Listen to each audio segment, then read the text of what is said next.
Stay tuned at the end of the show to learn more about the 2018 Teacher's Guide to Technology by my friend Jennifer Gonzalez. Or if you want to check it out now, go to coolcatteacher.com/guide. Now on with the show.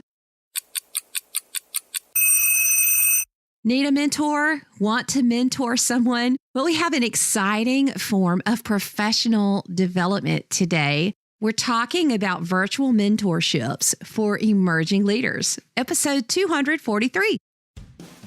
The 10-Minute Teacher Podcast with Vicki Davis.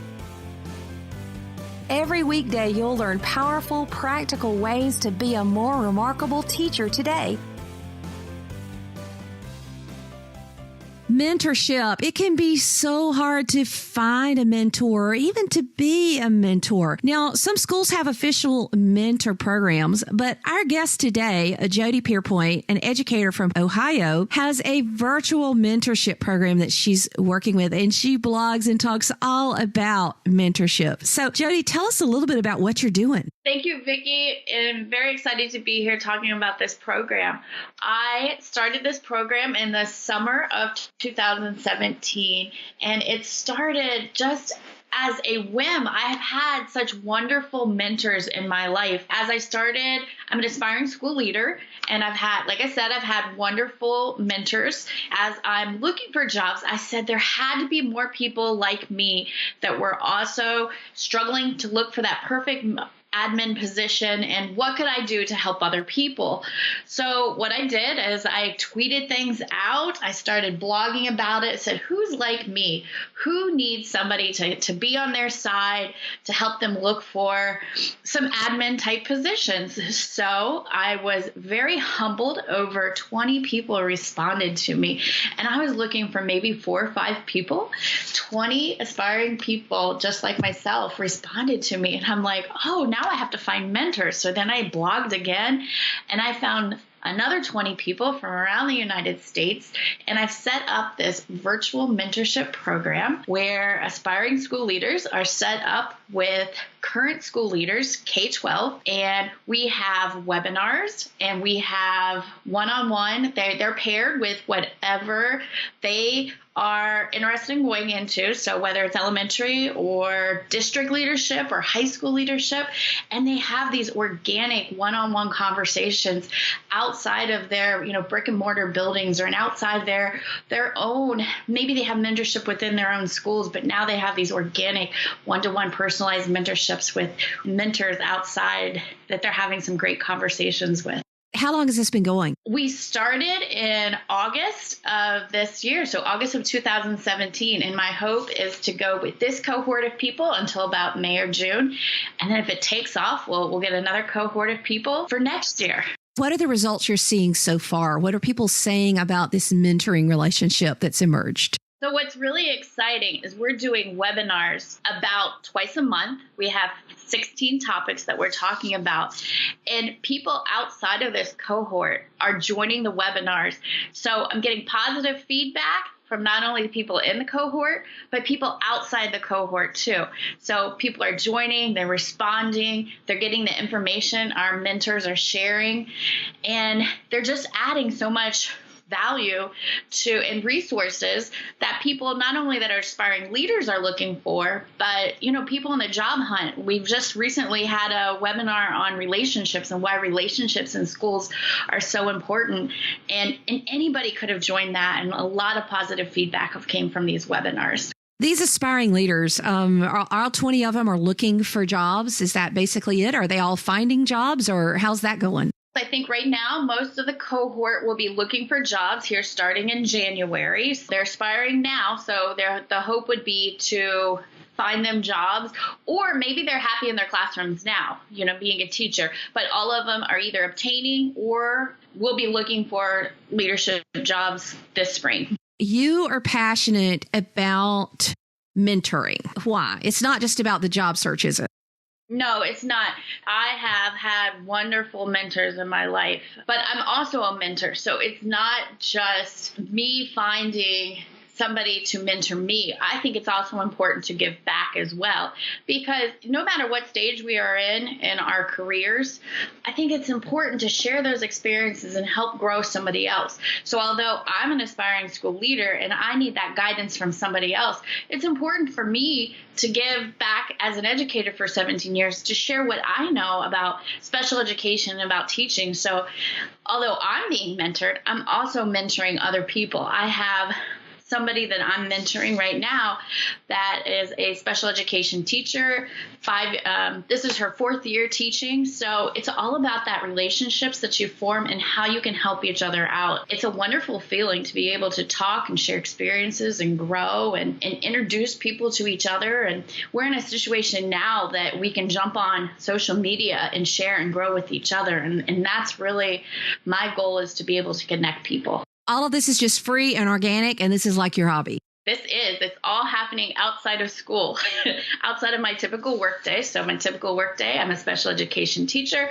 I'm teaching. I come home and I'm planning this. All my mentors are doing this totally on their own and on their free time. And of course, all my mentees, the aspiring leaders, have just volunteered to do this too, because they want to learn and they want to grow. Oh, it's so exciting. And what have you learned through this process? I think the most important thing that I've learned is that there are so many people that want to give back and to help the next generation. And I think that is what's been so inspiring for me. I keep saying it. I can give a shout out to so many people right now. I'm part of a blogging tribe, the Compelled tribe. They've done so much for me. And when you reach out to people and then they say, I'll help you, what do you need? That's huge. And then when you think that this is all about, that they're willing to grow. It's that we're no longer in this stagnant area that people say, you go to school, you get your license and you move on. Mentorship is about helping other people. And I've really found that people are embracing that. They just love helping other people. And that's what inspires me. And that's what encourages me. And it motivates me to keep going. And it just makes my heart happy. Have you ever seen a mistake in a mentorship relationship maybe that doesn't work out? What is the most common mistake or problem that causes things to not work out? I think sometimes you have that. If you don't have a good pairing with each other, that definitely could happen. I think in one of my pairings right now, not a strong pairing. So I think you have to be able, as the mentee, to realize that it's your job to learn from your mentee. But I think the mentor also, this is a learning experience for them as well. So the mentor necessarily, they have to embrace that they're going to learn as well. So I think that's the biggest thing, is both have to embrace the process. And if both people aren't embracing the process and the experience, the relationship, that's where things start falling apart. It's not a leadership, I'm the one with the experience, you listen to me. It's this organic partnership of learning together. So about how much time a week does it take when you have a successful pairing? I think it's not about time. I think it's just that you consistently know that you have that person and that you can reach out, you can text, you can Vox, you can Skype, you can Google Hangout, you can write a letter. Some of my mentors, I'm maybe in contact with them once or twice a week, because I know if I have a quick question, I can send them a quick question and they'll answer me right away. So I think if you find that person that you have a good relationship with, it's not necessarily someone that you sit down with and have a 30-minute conversation with.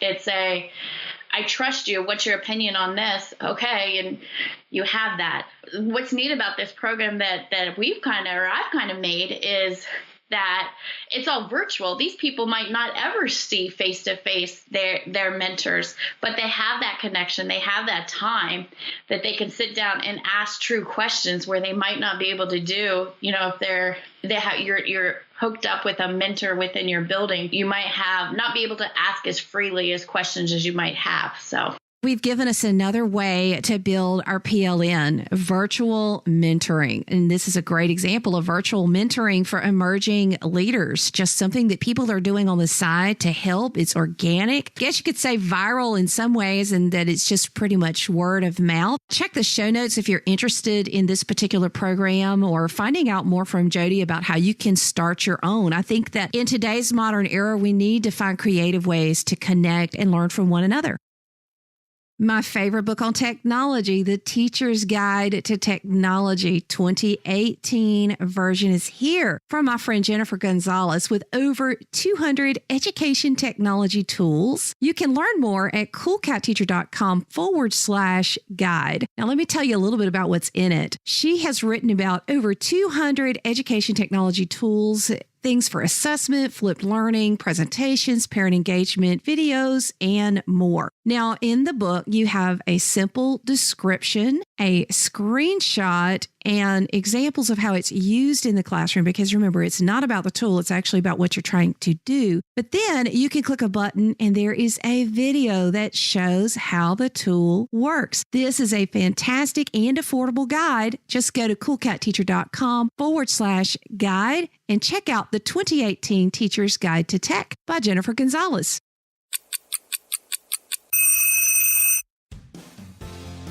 Thank you for listening to the 10-Minute Teacher Podcast. You can download the show notes and see the archive at coolcatteacher.com/podcast. Never stop learning.